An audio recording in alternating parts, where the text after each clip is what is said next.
मसीह यसू के बरकत और जलाली नाम में तमाम देखने और सुनने वाले नाजरीन को एक बार फिर एवेंजलिस्ट आमिर अशरफ का सलाम कबूल हो। 15 साल मसीह बेटी निशा के साथ जो कि ज़्यादती करके कर दी गई, और मैं अभी आपकी मुलाकात निशा के साथ करवाता हूँ। मेडिकल भी हो चुका है, मेडिकल भी मैच हो गया है, तो अभी निशा की वालदा हमारे साथ मौजूद है। तो बाजी तुसी की मुतालबा करना चाहोगे, की अपील करना चाहोगे ਜਿਹੜੇ ਸਾਡੇ आला हुक्मरान इस टाइम ਤੁਹਾਨੂੰ देख के ने सुन रहे ने? इंसाफ चाहते बाजी तुसी दसो कि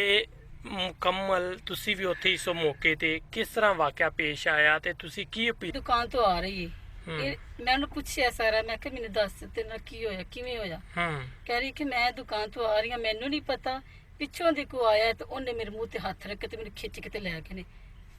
छत वाले कमरे च लै गए ने। अच्छा, छत वाले कमरे में लै गए ने, उत्थे जाके इन्हां ने मेरे नाल ज्यादती कीती है, इस तरह ने धमकियां लाईयां ने बच्ची नू, ते इहने नहीं मन्नी, फिर उत्थों किवें किवें करके ते उत्थों भज्जी है, फिर उत्थों भज के आ गई है, आई है बाहर, ते फिर भाई उधर वो भी लभ रहे सन, गलियां गलियां च वेरे से घर घर जा रहे सन, लेकिन उन्होंने कोई पता नहीं सी लग रहा, उन्हें समझ नहीं सी आ रही कि साड़ी नजर नहीं आ रही, ਉਹ ਸਾਡੇ ਸਾਰਿਆਂ ਦੇ ਘਰਾਂ 'ਚ ਵੇਖ ਰਹੇ ਨੇ, ਉਹਨਾਂ ਨਹੀਂ ਨਜ਼ਰ ਆਈ, ਫਿਰ ਉਹ ਚਲੇ ਗਏ, ਉਹ ਉਧਰੋਂ ਗੁਜ਼ਰ ਰਹੇ ਨੇ, ਉਧਰ ਭੱਜ ਕੇ ਨਿਕਲੀ, ਉਹਨਾਂ पार्लर ने पूछा निशा की है, फिर वो रिएक्ट होना शुरू हो गई, इसने बताया कि मेरे साथ ऐसा किया,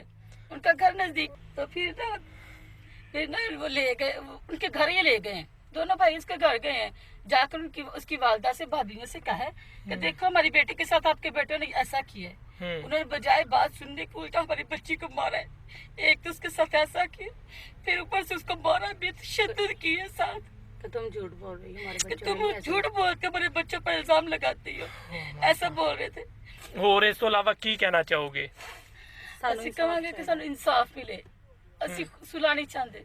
ਅਸੀਂ ਚਾਹੁੰਦੇ ਆ ਕਿ ਉਹਨਾਂ ਨੂੰ ਸਜ਼ਾ ਹੋਵੇ। ਤੇ ਪੁਲਿਸ ਵਾਲਿਆਂ ਦਾ ਤੁਹਾਡੇ ਨਾਲ ਰਵੱਈਆ ਕੈਸਾ ਹੋਵੇ? ਪੁਲਿਸ ਵਾਲੇ ਆਏ ਨੇ, ਉਹ ਆਏ ਨੇ, ਬੱਚੀ ਨੂੰ ਲੈ ਕੇ ਨੇ, ਉਹਨਾਂ ਨੇ ਸਾਡੇ ਨਾਲ ਤਾਵਨ ਕੀਤਾ ਹੈ,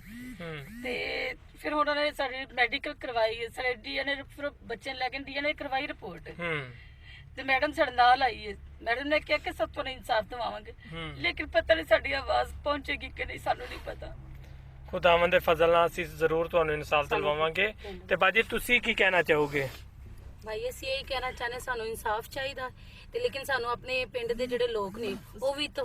कन्ना सन तंग करदे ने, सानू उन्हां तो खतरा है, सन तो उन्हां दी मदद सारे लोकां दी चाहिदी, तहफ़्फ़ुज़ चाहिदा हां तुहानू जी, कि साडे नाल इंज ना होए, तुसीं इंसाफ करो साडे नाल, ਅਸੀਂ ਮਾੜੇ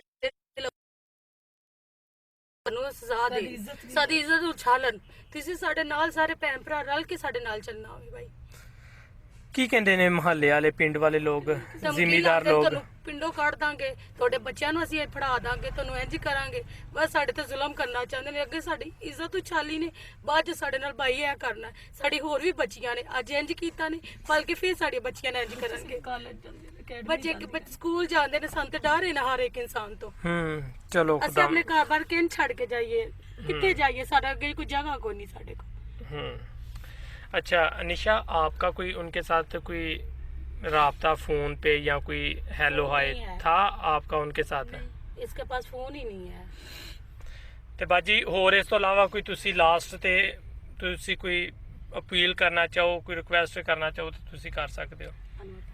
ਅਸੀਂ ਪਾਸਟਰ ਫਜ਼ਲ ਸਾਹਿਬ ਅੱਗੇ ਰਿਕਵੈਸਟ ਕਰਨੇ ਆ ਕਿ ਸਾਨੂੰ ਤਹਫੁਜ਼ ਦਿੱਤਾ ਜਾਏ, ਤੇ ਸਾਡੀ ਆਵਾਜ਼ ਤੋਂ ਤੱਕ ਜਾਏ ਤਾਂ ਕਿ ਸਾਨੂੰ ਇਨਸਾਫ ਮਿਲੇ। तो मैं रिक्वेस्ट करूंगा हमारे मिनिस्टर साहिब,